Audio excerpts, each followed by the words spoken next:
अब आप इधर देखिए। और कहाँ गए आपका पार्टनर नहीं आया है? अरे वो आए कल ही जब था ना तो आज अच्छा ठीक है। क्लास 10 में देख लीजिए, हम एक नंबर में पढ़ाए हैं पेमेंट में कैसे बैंक को क्रेडिट करना है, रिसीट में कैसा बैंक को डेबिट करना है, no bank no cash journal, bank to cash, bank to bank contra. और इसमें 4 गो और हम ऐड किए है ना। एक कंपाउंड एंट्री मतलब मिश्रित, मान लेते हैं आज पेमेंट हमको 4 गो करना है, तो हम चाह रहे हैं कि 2 गो कैश कर देंगे और 2 गो बैंक से चेक काट देंगे। तो कंपाउंड एंट्री में ले लीजिएगा वो, जैसे मान लेते हैं हमको रेंट पेड भी देना है, टेलीफोन वाला भी, तो दोनों खर्चा को डेबिट करिएगा। अगर 2 गो चेक है तो 2 बार बैंक को क्रेडिट कीजिएगा। डिस्काउंट एंट्री, मान लेते हैं कुछ डिस्काउंट है उसको भी एंट्री में लेना है। जीएसटी बिल, टैक्स इनवॉइस एक ही होता है, तो ये जीएसटी बिल बना लीजिएगा ना, ठीक है। परचेज सेल, परचेज जैसे हमारे पास में स्टॉक है और परचेज लेंगे तो स्टॉक मेरा बढ़ जाएगा, लेकिन जब सेल करेंगे तो फिर माइनस होते जाएगा और जो मेरा स्टॉक रहेगा वो क्लोजिंग में शो करेगा। ये कंप्लीट हो गया 10। 11 में आइए, 11 में आइए। 11 में अभी 11 में आपको हम सिखाएंगे, 11 में सिखाएंगे डेटा को माइग्रेट करना। माइग्रेट क्या होता है? जैसे मान लेते हैं कि अभी हम टैली प्राइम पे आपको ट्रेनिंग दे रहे हैं, खुदा ना खास आज से 15 साल पहले मान लेते हैं टैली 7 का ये ओल्ड वर्जन के डेटा है, उसको किसी कारण बस इसमें ओपन करना है, तो वो ओल्ड वर्जन का डेटा इसमें ओपन नहीं होगा। डेटा ओपन होगा, ओपन करने के लिए एक प्रोसेस करना होगा माइग्रेट, तो वो भी हम आपको माइग्रेट करना सिखाएंगे। उसके बाद डाटा ऑडिट न्यू एक फोल्डर है जो हम लोग बुक्स ऑफ अकाउंट्स को मेंटेन करते हैं, मैनेजमेंट करते रखते हैं। उसको सिक्योरिटी कंट्रोल में बुक्स ऑफ अकाउंट्स में पासवर्ड भी लगा सकते हैं। तो अभी हम आपको सिखाने जा रहे हैं माइग्रेट करने के लिए, डाटा ऑडिट न्यू फोल्डर में देखने के लिए, और security control that means password लगाने के लिए बुक्स ऑफ अकाउंट्स को। अब हम पेन दीजिए, पेन लाइए, जितना पढ़ाएंगे उतना हम अभी गौरव बाबू आपको माइग्रेट करना सिखाएंगे। उसके बाद डाटा ऑडिट न्यू ये आईजे एक फोल्डर है, इसमें बुक्स ऑफ अकाउंट्स को हम कलेक्शन करते हैं और अपने हिसाब से इसको मैनेजमेंट करते हैं कोड वाइज। उसी प्रकार सिक्योरिटी कंट्रोल भी सीख रहे हैं। सिक्योरिटी कंट्रोल में है कि आप बुक्स ऑफ अकाउंट्स को लॉक करना चाहते हैं। उसके बाद यहाँ पे अभी ये हम लाइव करवाएंगे, लाइव करवाएंगे। पकड़िए, सबसे पहले नंबर क्या करेंगे कि विंडो बटन प्रेस करेंगे। विंडो बटन प्रेस करने के बाद जैसे ओपन करते हैं उसी प्रकार हम ओपन, यहाँ पे टैली आ गया, ओपन करेंगे टैली प्राइम को। प्रयास कीजिएगा कि टैली प्राइम कभी कभी एक आध बार टैली ERP 9 पे भी कर लीजिएगा। उससे क्या होगा कि अगर 1-2 फीचर का डिफरेंट है वो भी आपका नॉलेज हो जाएगा।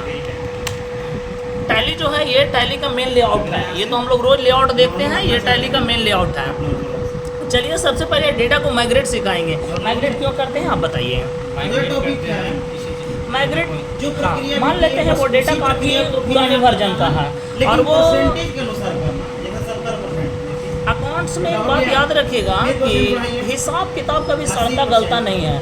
खुदा न खास आपको 10 साल पीछे के डेटा को इस वर्जन करेंट वर्जन में हमको ओपन करना है, तो पहले हम डेटा को माइग्रेट करेंगे, उसके बाद वो डेटा को चाहे तो ओपन कर सकते हैं। तो उसके लिए डेटा को माइग्रेट करना है। देखिए टॉपिक पकड़िए, डेटा को माइग्रेट करना है। डेटा को माइग्रेट करना है तो हम डेटा मेनू में जाएंगे। तो चलिए हम यहाँ से प्रैक्टिस कर रहे हैं, हम लोग डेटा मेनू में जाएंगे। डेटा मेनू में जाने के बाद बैकअप लेना है तो यहाँ से, रीस्टोर करना है तो यहाँ से, स्प्लिट करना है तो यहाँ से, स्प्लिट मैंने बांटना, यहाँ से रिपेयर करना है तो यहाँ से, माइग्रेट करना है तो हम माइग्रेट पे क्लिक करेंगे। माइग्रेट पे क्या करेंगे? क्लिक करेंगे। अगला टॉपिक हो गया, माइग्रेट पे क्लिक करने के बाद थोड़ा सा वेट करेंगे। यहाँ से आप माइग्रेट चाहें तो माइग्रेट कर सकते हैं। जब ओल्ड वर्जन का डेटा रहेगा तो यहाँ कोड वाइज का books of accounts, company list दोनों आपको दिखेगा। तो यहाँ से आप क्या करेंगे, जो माइग्रेट करना है, माइग्रेट करना उसको यहाँ से चूज कर लेंगे। यहाँ नाम शो करेगा कंपनी का और बगल में कोड शो करेगा। इसमें ओल्ड वर्जन का डेटा नहीं है, इसलिए माइग्रेट करने के लिए डेटा नहीं आ रहा है। अगला दिखाइए कौन सा था? फोल्डर चेक करना। अगर आप फोल्डर चेक करने के लिए सिखाएंगे, इधर देखिए सबसे पहले Alt F1 प्रेस करेंगे गौरव बाबू। Alt F1 प्रेस करने के बाद थोड़ा सा वेट करेंगे, ये कंपनी शो किया, ठीक है।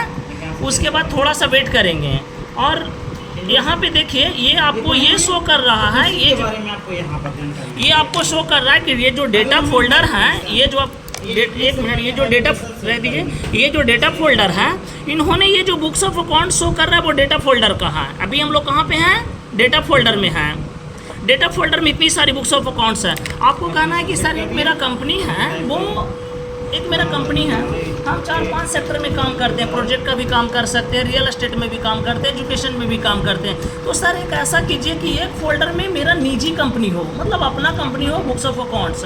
तो आज हम फोल्डर बनाने के लिए भी सिखाते हैं। जैसे अभी ये डेटा फोल्डर है, डेटा फोल्डर के अंदर में इतनी सारे बुक्स ऑफ अकाउंट्स है, ये सब का कोड है। तो उसके लिए हम क्या करेंगे, अपने फोल्डर के लिए क्रिएट कंपनी में जाएंगे। क्रिएट कंपनी में जाने के बाद यहाँ से बैक बटन प्रेस करेंगे। ये देखिए, ये यहाँ से प्रेस करेंगे, ये देखिए यहाँ से प्रेस करेंगे, कर्सर आपको पीछे मूव करेगा।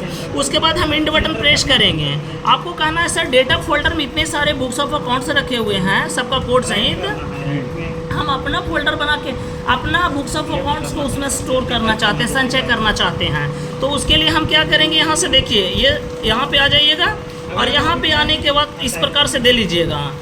और अब यहाँ पे पूछ रहा है, अब यहाँ पे एक बार इंटरप्रेस करेंगे। अब यहाँ पे पूछ रहा है कि फोल्डर के नाम क्या देना है। तो चलिए फोल्डर के नाम दे देते हैं गौरव। चलिए यहाँ पे हम दे दिए गौरव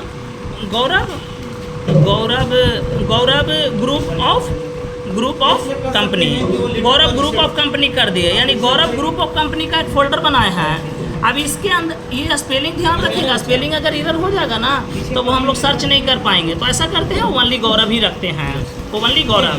यानी गौरव नाम का जो फोल्डर बनाए हैं, इसी गौरव नाम के फोल्डर में गौरव का बुक्स ऑफ अकाउंट्स भी हम कलेक्शन करेंगे। तो इंटरप्रेस करेंगे, इंटरप्रेस करने के बाद फिर इंटरप्रेस करेंगे और यहाँ से यस करेंगे।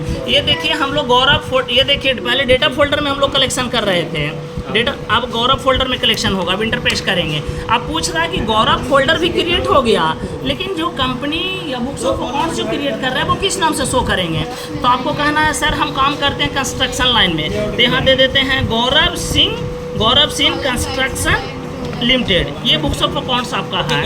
ये फॉर्म को भर लीजिएगा, जो फॉर्म जिस प्रकार से मांगेगा हम कंट्रोल से एक्सेप्ट कर लेते हैं, कंट्रोल से एक्सेप्ट कर लेते हैं। अब हमको लगता है कॉन्सेप्ट क्लियर हो गया होगा कि टैली में अपना भी फोल्डर क्रिएट करेंगे, उस फोल्डर में अपना बुक्स ऑफ अकाउंट्स कलेक्शन करेंगे और या कंपनी बुक्स में आप रख सकते हैं आसानी से। Thank you. तो इस प्रकार कर लीजिएगा।